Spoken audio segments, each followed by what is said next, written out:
everyone, I am Martina here, behavioral therapist at WELL Rehabilitation Network.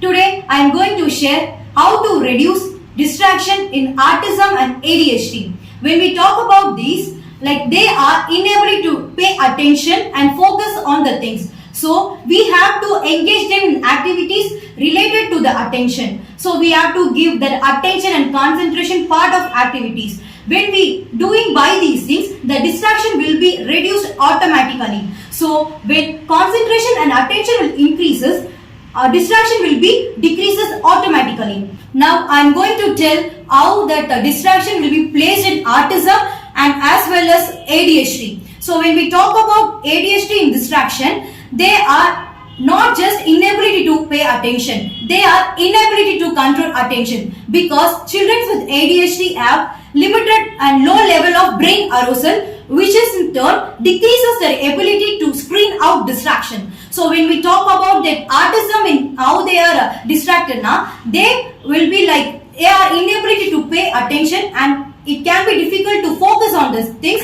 that don't interest them. Now I am going to tell how to some of the tips to improve attention to reduce distraction. So first we have to set clear expectations and realistic goals. Then we have to praise their efforts. Then we have to reward their efforts with stickers and charts, or age appropriate rewards also we will give. Then we have to set small achievable targets, and finally we have to celebrate their achievement also. Now I am going to share the behavioral strategies for autism and ADHD to reduce distraction. So now I am going to tell 5 behavioral strategies. These are all very important strategies, really helpful to reduce distraction. So first one is choosing interesting activities.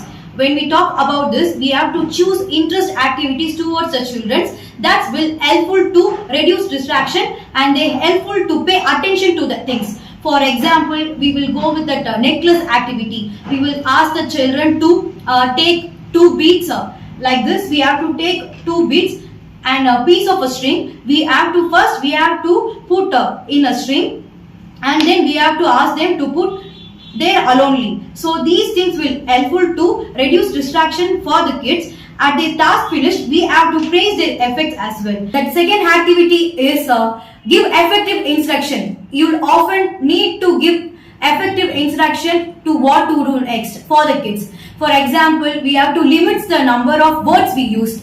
For example, match the shape. Instead of I want you to put shapes together, we have to use match the shapes. They have to understand that, and we have to limit the words.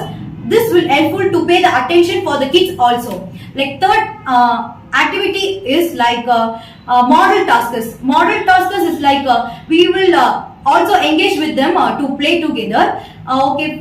We go about the same beads task, necklace task. So talk about this now. When we take the 2 beads together, and we will let them to put first beads on a string, and second we will let the children to do the task. By doing this, attention also improved, and the distraction part also will be reduced.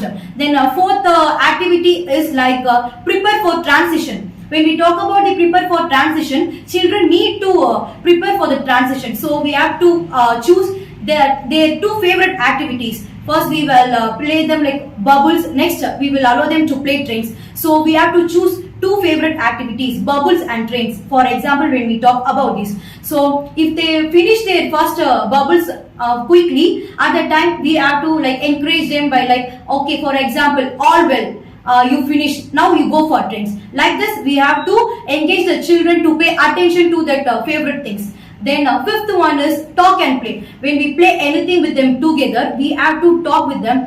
For example, we will encourage the children when we have to ask questions while playing with them. So what you are doing like that, when they make sound, or when they make a sound, or when they use word, we have to repeat it back, because that forth and back interaction will helpful and spark to the children to pay attention to the things and reduce the distraction also. So today I am explaining about what is how to reduce distraction and in autism and ADHD, and I tell about some of the tips also, and finally I am talk about the distraction for behavioral strategies also. I explain today about you. So these are what the things will really helpful for the kids to reduce distraction for the autism and ADHD as well. Thank you from WELL Rehabilitation Network.